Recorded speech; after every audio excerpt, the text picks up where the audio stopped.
Hi riders, we are showing you the installation video for the standard variant of the brake pedal extender that we make at AeeDEA. This is what you will receive, and what you will need to install is the tools you need is either a 13 spanner or a ratchet.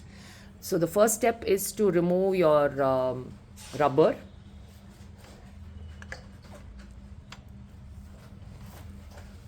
So you remove that.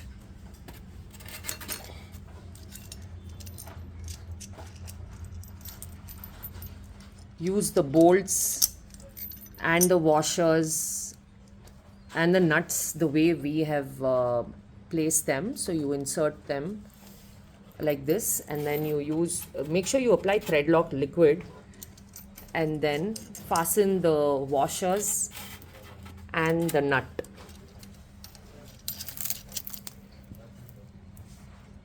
This is the way you'll have to do it.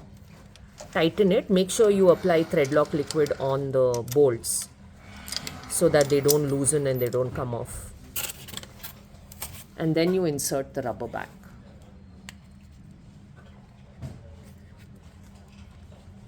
And that's it. You are good to go.